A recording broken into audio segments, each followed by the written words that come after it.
Financial okay అన్నా? I'm happy. సంపాదించుకున్నావా? నేను కష్టపడ్డా. కష్టపడి సంపాదించుకున్నా. ఆ! ఎందుకంటే నాకు తెలుసు సినిమా ఇండస్ట్రీలో స్ట్రగుల్స్ ఉంటాయని. హ్మ్. సో నేను వర్క్ చేశాను. హ్మ్. డబుల్ షిఫ్ట్స్ చేశాను. హ్మ్.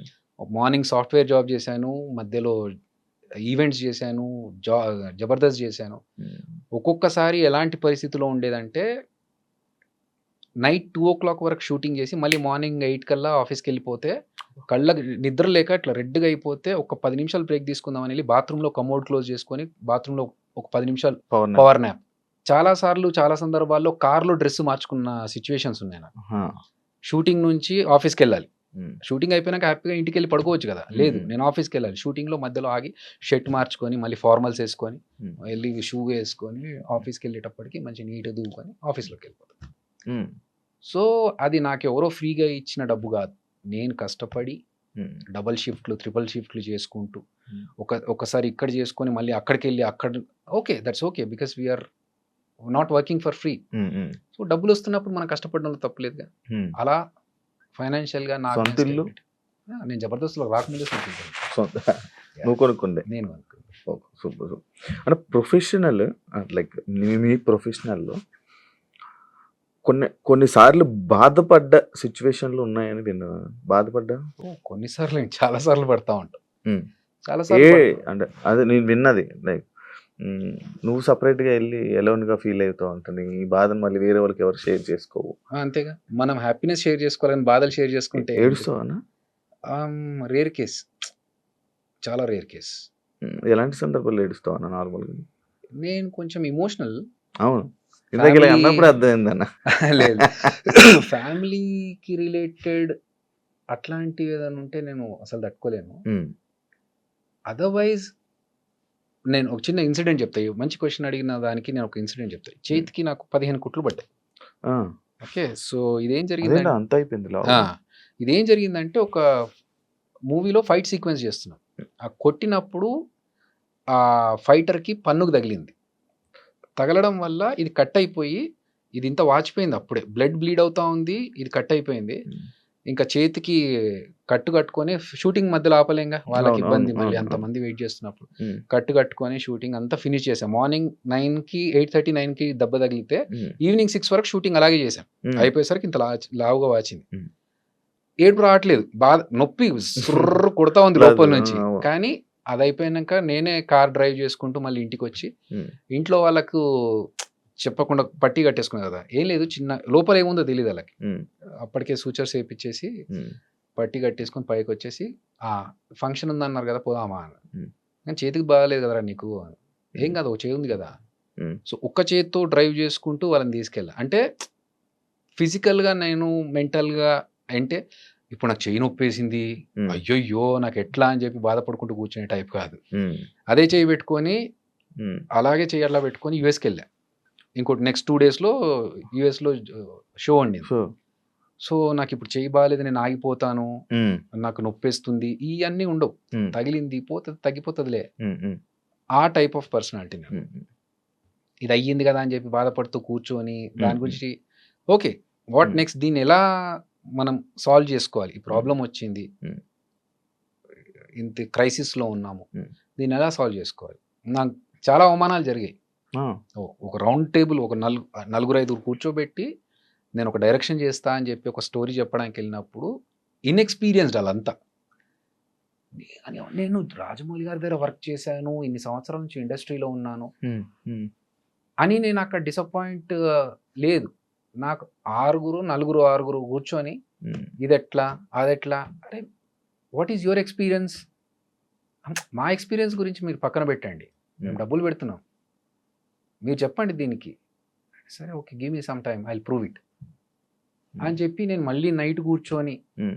ఒక ఇది ప్లాన్ చేసి వాళ్ళకి హ్మ్. 1 గంటలకు మధ్యరాత్రి లేచి హ్మ్. ఇదంతా ప్లాన్ చేసి this is what I was thinking. ఇప్పుడు మీకు సాటిస్ఫాక్షనా? ఎందుకంటే నేను మాటల్లో చెప్తే మీకు అర్థం కాదు. దిస్ ఈస్ ద ప్రూఫ్ అని చెప్తే ఓకే. సో, అవన్నీ జరుగుతున్నప్పుడు ఏంటంటే ఇంత పేరు సంపాదించుకొని ఇన్ని సంవత్సరాల నుంచి ఇండస్ట్రీలో ఉండి ఆళ్ళు మాట్లాడుతుంది ఏందంటే ఓకే. ఎలా నమ్మాలండి అంటే అదోకే. హ్మ్. యాస్ ఇఫ్ అసలు నీకు రాదు, నువ్వు వేస్ట్ అన్న రేంజ్‌లో మాట్లాడుతా ఉంటే హ్మ్. ఎంత బాధ అనిపిస్తా ఉంటది. అవును. అవును. అవును. కానీ ఓకే. అది వాళ్ళ పాయింట్. మనం వి హావ్ టు ప్రూవ్. అవును. అవును. జబర్దస్త్ స్టార్టింగ్‌లో నేను 13 స్కిట్‌ల వరకు నేను కొట్టలేదు. హ్మ్. నిన్న అమితాబ్ బచ్చన్ ఒక ఎగ్జాంపుల్‌గా తీసుకున్నా. I always look at the positive side. హ్మ్. హ్మ్. అమితాబ్ బచ్చన్ కూడా 13 సినిమాలు హిట్లు పడలేదు. అసలు నీ వాయిస్ ఏం వాయిస్ రా బాబు అని పంపించేసిన పర్సన్ అతను. హ్మ్. తర్వాత ఈరోజు సూపర్ స్టార్ అయ్యాడు. మనం ఎందుకు పక్కనే బాధపడి వెళ్ళిపోవాలి? హ్మ్. లెట్స్ ప్రూవ్ హ్మ్. హ్మ్. అని చెప్పేసి ఒక స్కిట్ కష్టపడి బాగా చేసి కొడితే సూపర్ సూపర్ ఇంక వెళ్ళిపోదాం చాలులే అనుకున్నా. మళ్ళీ ఇంగ్లీష్‌లో ఒక సేయింగ్ ఉంది. మనం ఫస్ట్‌ది, సెకండ్‌ది కొట్టలేకపోతే ఫస్ట్‌ది ఫ్లూక్‌లో వచ్చిందిరా ఆడు వెళ్ళిపోతున్నాడు కాబట్టి ఇచ్చినట్టున్నారులే అని అంటారు. వద్దొద్దు చేసి చూపిద్దాం అని చెప్పి మళ్ళీ సెకండ్ స్కిట్ కొట్టా. హ్మ్. ఇంక దాని తర్వాత మెల్లమెల్లగా ఓకే. నాకు ప్యాటర్న్ అర్థమయ్యి. అవును. సో, అలా ప్రాబ్లమ్ వచ్చినప్పుడు దాని గురించి బాధపడే కంటే దీన్ని ఎట్లా సాల్వ్ చేసుకోవాలి? హ్మ్. హ్మ్. What is the next step హ్మ్. అని ఆలోచిస్తాను. చాలా సార్లు అవమానాలు జరుగుతా ఉంటాయి గానీ ఏడ్చుకునేంత ఆహ్, సిట్యుయేషన్ ఇదైతే కాదు. నేను బాధపడను అట్లా. ఓకే. ఎమోషనల్ మనలో మనం కంట్రోల్ చేసుకోవాలి. అన్న మన జబర్దస్త్ వాళ్ళు లైక్ పొలిటికల్‌గా కొంచెం బాగా సపోర్ట్ చేస్తుంటారు. పొలిటికల్‌లోకి వెళ్తుంటారు. నువ్వేంటన్నా? దేనికి సపోర్ట్ చెయ్యవు? దేనికి వెళ్ళవు? చెప్పాగా. మన పని మీద మనం కాన్సంట్రేట్ చేద్దాం. మన పని ఫోకస్. ఇక్కడ నాకు ఆల్రెడీ డైరెక్షన్‌ది ఇదన్నీ ప్లాన్స్ ఉన్నాయి గదా! ఈ ప్రాజెక్ట్ ఒకటి స్టార్ట్ అవుతా ఉండింది. హ్మ్. హ్మ్. హ్మ్. ఆ పనిలో ఉన్నాము. ప్లస్ నాకు నిజంగా గూడా పెద్ద పాలిటిక్స్ అంటే పెద్దగా ఇంట్రెస్ట్ ఉండదు. ఉండదా? అట్లా పాలిటిక్స్ అంటే నువ్వు అడిగిన ఫస్ట్ క్వెషన్‌కి ఆన్సర్ అదే అవుతది. రాజకీయాలు జరుగుతాయంట గదా! అన్నప్పుడు నాకు రాజకీయాలు జరుగుతాయనే విషయంలో ఇంట్రెస్ట్ ఉంటే నేను రాజకీయాల్లో ఎక్కడో ఒక దగ్గర గేమ్ ఆడాల్సొస్తది. హ్మ్.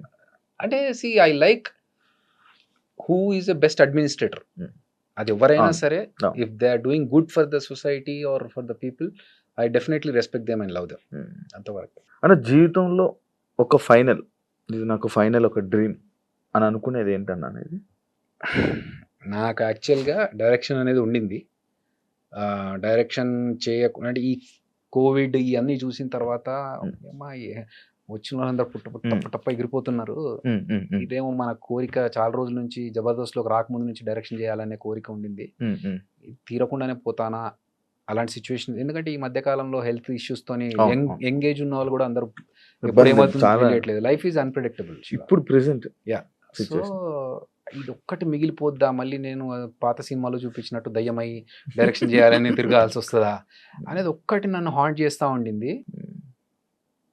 థాంక్స్ టు గాడ్ నాకు ఒక నా పేరు అనౌన్స్‌మెంట్ కూడా వచ్చేసింది.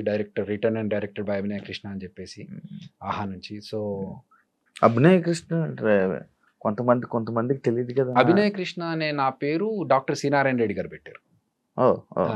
సో, నేను ఒకసారి ఒక ప్రోగ్రామ్ చేస్తున్నప్పుడు ఆయన హ్మ్. చూసి "ఏం పేరమ్మా నీ పేరు?" అంటే హరికృష్ణ. నా అసలు పేరు హరికృష్ణ. హరికృష్ణ. సో, నేనే మర్చిపోయా యాక్చువల్‌గా ఇప్పుడు. సో, హరికృష్ణ సార్ అంటే, "నీ పేరు నీ నీ పెర్ఫార్మన్స్‌కి, నీ టాలెంట్‌కి తగ్గ పేరు కాదమ్మా అది. హ్మ్. నీకు ఇంకా వేరే ఏదైనా ఉండాలి" అంటే, సార్ నేను వెయిట్ చేస్తున్నాను అలాంటి కొత్త పేరు ఏదైనా పెట్టుకుందామని. ఎందుకంటే ఆ! నేను చిరంజీవి గారి ఫ్యాన్. ఆ! ఆ! సో, చిరంజీవి గారు ఎప్పుడైతే శివశంకర వరప్రసాద్ నుంచి చిరంజీవి అయ్యారో, అరే! నేను కూడా ఏదైనా పేరు మార్చుకుంటే బావుంటదేమో నాకు కూడా హ్మ్. హ్మ్. అనే దాంట్లో ఉన్నప్పుడు హ్మ్. కరెక్ట్ టైంలో అది కోయిన్సిడెంటల్‌గా ఆయన నీకు వేరే పేరు. ఇంకేదైనా పేరుంటే బావుంటదమ్మా అంటే, సార్ నేను వెయిట్ చేస్తున్నాను సార్ అలాంటి పేరు కోసమే. హ్మ్. అంటే, సరే నేను చెప్తానులే అన్నారు. అంత పెద్ద మనిషి ఆయనే చెప్తా ఆ! అన్నప్పుడు ఆ! ఇంకా మనకి హ్మ్. హ్మ్. ఓకే సార్ అంటే నాకు రేపటి వరకు టైం ఇవ్వు నేను చెప్తా అన్నారు. ఓకే రేపటి వరకు అనుకున్నాను. ఆయన ప్రోగ్రామ్ ఫినిష్ అయ్యేలోపు స్టేజ్ మీద హ్మ్. పిలిచి అభినయ్ కృష్ణ ఎలా ఉంది అన్నారు. హ్మ్. ఇంకా అస్సలు నాకు మాటలు లేవు. హ్మ్. ఫిక్స్ టైటిల్ అని అభినయ్ చెప్పేసి కాదు కొంతమంది ప్రేక్షకులు గుర్తుపట్టలేరు కదన్నా that's okay. Audience. That's okay. Face అయితే గుర్తుపడతారుగా. ఆ! ఫేస్ గుర్తుపడతారు. చాల్లే ఇప్పుడు ఆ! వేణు వండర్స్, టిల్లు వేణు, హ్మ్. వేణు ఎల్దండి. హ్మ్. సో, అభి అనేదైతే ఉంది. అభి. అభినయ కృష్ణ. అయితే అభినయ్ కృష్ణ. అదిరే అభి కంటే ముందు నుంచే అభినయ కృష్ణ అనే పేరు నాకుంది. హ్మ్. సో, మధ్యలో జబర్దస్త్ ద్వారా అదిరే అభి అనే వచ్చింది తప్ప, హ్మ్.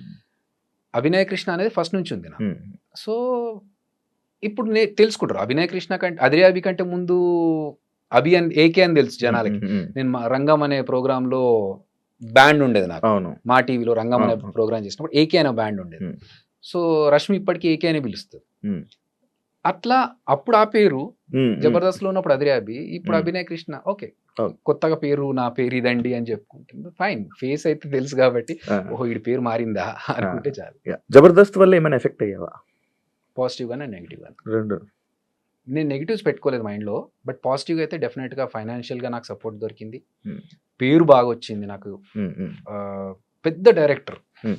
పెద్ద డైరెక్టర్ గారు పెద్ద డైరెక్టర్ దగ్గరికి ఒకసారి పెద్ద ప్రొడ్యూసర్ గారి దగ్గరికి Hmm. వెళ్ళినప్పుడు ఇండివిజువల్గా సపరేట్గా Hmm. వెళ్ళినప్పుడు నేను చూశానమ్మా జబర్దస్త్లో చేస్తావు కదా నువ్వు Hmm. అని చెప్పి వాళ్ళు ఇచ్చిన రెస్పాన్స్ చాలా హ్యాపీగా అనిపించింది. That is a positive side. డబ్బుల పరంగా నాకు ఎప్పుడూ ఇబ్బంది కలగలేదు జబర్దస్త్లో ఉన్నప్పుడు. Hmm. ఆపర్చునిటీస్ ఎక్కువగా వచ్చాయి. ఒకసారి జనాలు ఆ, మీరు అన్నట్టు బూత్ షో కదా అనే పాయింట్ వచ్చినప్పుడు ఓకే, బూత్ షో అంటే నేను Hmm. ఒకసారి ఒక ప్రోగ్రామ్కి వెళ్ళినప్పుడు లండన్కి వెళ్ళినప్పుడు అసలు కొంచెం ఇది డీసెంట్ ఫ్యామిలీస్ వచ్చేది, డబల్ మీనింగ్స్ ఏం రాకుండా చూసుకో. You haven't seen my anchoring sir, good that you have given a disclaimer, but I know how to handle the crowd, Hmm. Leave it అని చెప్పేసి ప్రోగ్రామ్ అయిపోయిన తర్వాత మళ్ళీ వాళ్ళు వచ్చేసి అసలు మేము ఎక్స్పెక్ట్ చేయలేదండి, మాకందరికి ఒక వేరే పర్సెప్షన్ ఉండింది, బట్ మీరు చేసిన తర్వాత మాకు ఎవ్రీథింగ్ ఈస్ క్లియర్ నా. Hmm. It depends on the situation, మనం ఏ Okay. సిచ్యువేషన్లో ఉన్నామో దాన్ని బట్టి. So almost of the things are positive only. అని ఎప్పుడైనా నో చెప్పలేక చేసి ఇబ్బంది పడింది ఏముందా? చాలాసార్లు చాలాసార్లు ఉందా అన్న నీకు అది నో చెప్పలేవా? నో చెప్పలేను. అంటే నేనేం ఆలోచిస్తా అంటే తెలుసు నాకు అవతల వాడు మనం వాడుకుంటున్నాడు, Hmm. మనం నో చెప్పలేకపోతున్నామని తెలుసు. Hmm. Hmm. సో దీనివల్ల నాకు ఏమైనా లాస్ ఉందా అని ఆలోచిస్తాను. ఓకే, దీనివల్ల నేను టైం స్పెండ్ చేస్తున్నాను, Hmm. మేబీ కొంచెం ఎఫర్ట్స్ పెడుతున్నాను, Hmm. అంతే కదా, ఓకే ఫైన్, Hmm. ఆడికి హెల్ప్ అవుతుంది కదా, Ah. Let it. ఇంత ఈ సినిమా జర్నీలో నీకు అర్థమైంది ఏంటన్నా? క్లియర్గా నాకు ఇంకా అర్థం కాలేదు. ఎక్స్పీరియన్స్ ఇన్ని లేదు, చెప్తాను కదా, సిచ్యువేషన్ బట్టి మారుతూ ఉంటుంది, ఫిలాసఫీ మారుతూ ఉంటుంది శివ. ఇప్పుడు రాజారవీంద్ర గారితో నిన్న ఏదో టాపిక్లో మాట్లాడుతూ అంటే నీ వల్ల కాదు అభి, నువ్వు నీ ప్యాటర్న్ అది కాదు అసలు, నువ్వు అలా చేయలేవులే అంటే అవుట్ ఆఫ్ ద బాక్స్ వెళ్ళి నేను ఇది ఇలా కాకుండా నేను కూడా స్ట్రిక్ట్గా ఇలా ఉండాలి అలాగే ఉండాలి అని అనుకుంటున్నా అన్న అంటే నీ పని కాదయ్యా, నువ్వు అలాంటి పర్సన్ కాదు, నీ సాఫ్ట్ నేచర్, నువ్వు అలా చేయలేవు. సో డిపెండ్స్, కొన్నిసార్లు నేర్చుకున్నది ఏంటి అంటే పర్టికులర్గా ఇదేం చెప్పలేం కానీ ఒక్కొక్క మైల్ స్టోన్ ఒక్కొక్క లెసన్ మనకి, ఒక్కొక్క ఇన్సిడెంట్ ఒక్కొక్క లెసన్. ఓకే, ఇలాంటి వాళ్ళని నమ్మొద్దు, ఇలాంటి వాళ్ళతో మంచిగా ఉండాలి, ఇలాంటి దాంట్లో ఓకే ఇలా ఇంకొకరిని హర్ట్ చేయొద్దు, అవి ఎవరిని చూస్తున్నా కూడా నేర్చుకుంటాను. ఎందుకు తక్కువ ఇంటర్వ్యూలు తక్కువ పబ్లిక్లోకి ఎందుకు వస్తాను ఏమో తెలియదు, నాకు వచ్చిన దాంట్లో చూజీగా ఓకే మనకు తెలిసిన వాళ్ళు, ఇప్పుడు నువ్వు అడిగావు ఓకే అన్నాను, సో అట్లా బాగా తెలిసిన వాళ్ళు అయితే ఓకే, అదర్వైజ్ ఎక్కువగా ప్రతి ఒక్కరు అంటే అవతల వాళ్ళకి హెల్ప్ అవుతుందని చెప్పేసి చేయడం వరకు ఓకే, కానీ అది ఎక్స్ట్రీమ్ వెళ్ళిపోకూడదు. వాళ్ళు ఏంటంటే ఇది చిన్న విషయానికి పెద్ద విషయానికి అన్నిటికీ నువ్వు వచ్చేసి కూర్చో ఇక్కడ మాట్లాడాలి అంటే అక్కడ నో చెప్తే బాగుంటుంది కదా అనేది అక్కడి నుంచి కొన్ని ప్లేసెస్లో I avoid. Thank you so much bro, చాలా మంచిగా మాట్లాడుకున్నాం, ఎక్కువ బర్స్ట్ అవుట్ అవ్వకుండా చాలా బస్ట్ అవుట్ అవడానికి ఏం లేవు, మంచిగా హ్యాండిల్ చేసావు. Thank you so much. And నీ డైరెక్షన్ మంచి మూవీ సిరీస్ ఏదైతే ఉందో అది మంచి సక్సెస్ అవ్వాలని చిరంజీవ సక్సెస్ అవ్వాలని, ఆడియన్స్లో మంచి వ్యూవర్షిప్ రావాలని, దాని గురించి మళ్ళీ మాట్లాడుకుని ఎలా అయితే వేణుగారికి నేమ్ వచ్చిందో సిరీస్లో ఒక డైరెక్టర్గా యాజ్ ఎ డైరెక్టర్గా కూడా నీకు అంత మంచి నేమ్ రావాలని మనస్ఫూర్తిగా కోరుకుంటున్నాను అన్న. And all the best for your next projects. And అందులో నాకు కూడా ఒక అవకాశం ఇస్తాను, ముందు చెప్పావు కాబట్టి ప్లాన్ చేద్దాం. థ్యాంక్ యూ సో మచ్ అన్న. చూసారు కదా ఇంటర్వ్యూ, ఇంకో గెస్ట్తో మళ్ళీ మీ ముందుకు వస్తా, అంతవరకు